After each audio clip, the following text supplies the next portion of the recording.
আর কি বললাম না বললাম আল্লাহ ভালো জানেন, না জেনে না বুঝে এটা আবার মাইকে তুমি প্রচার করো। হাফিজুর রহমান সিদ্দিকী সাহেব একজন যে পরশুদিন না আগের দিন বৈরী আবহাওয়া, বৃষ্টি, বিবারিয়ার প্রোগ্রামে যেতে পারি নাই, যাইতে পারি নাই। রেডি 10টা থেকে হেলিকপ্টারে নিবে, পাগল হয়ে গেছে আবেগ, যেতে পারি নাই, হেলিকপ্টারে যেতে হবে। এত টাকার বাহাদুরি, যাইতেই হবে। কিন্তু মাওলায় যদি কবুল না করে কেমনে যাব?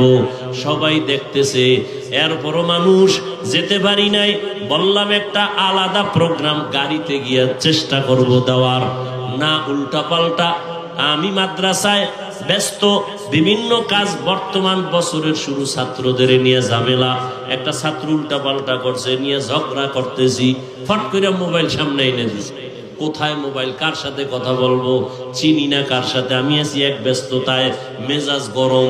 ওদিকে বৃহস্পতিবার আমি রোজা রাখি, রোজা অবস্থায় ছাত্র উল্টা পাল্টা ধমকাইতেছি, এর মধ্যে মোবাইল কোথায় ধরছে মাইকে না কোথায় তাও জানি না। আমার দরকার আছে, এত বড় একজন আল্লাহর বান্দা, কি জানি নাম, বিবারিয়ার একজন খুব বুজুর্গ মানুষ, জীবনে কারোর সাথে বেয়াদবি করলাম না, আর তুমি মনে করো চিনি না জানি না বুঝলাম না, ফট করে মাইকে দিয়া দিলা। আর কি বললাম না বললাম আল্লাহ ভালো জানেন, না জেনে না বুঝে এটা আবার মাইকে তুমি প্রচার করো, আর বলো আমি বেয়াদবি করেছি। আল্লাহ হেদায়াত দান করুন।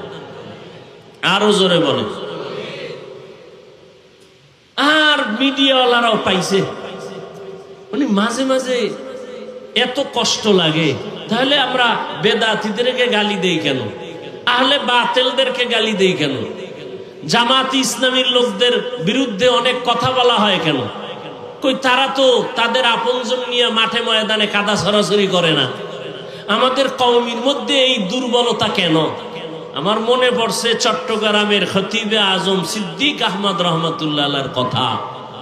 আমার এক ওস্তাদ মুহতারাম বলছিলেন, খতিবে আজম রহমতুল্লাহ আলাইহি নাকি এক সময় বলছিলেন, আফসোস করে দেশের আলিয়া মাদ্রাসাগুলো পূর্ণ শিবিরে আর কওমি মাদ্রাসা পূর্ণ কিবিরে, অহংকারে। না হয় ভুল একজনে করেই ফেললো, এটাকে সরাসরি করার দ্বারা ইসলামের লাভ কি? একজন আলেমের বিরুদ্ধে উম্মতকে বিভ্রান্ত করে দিলে ইসলামের উপকার কি?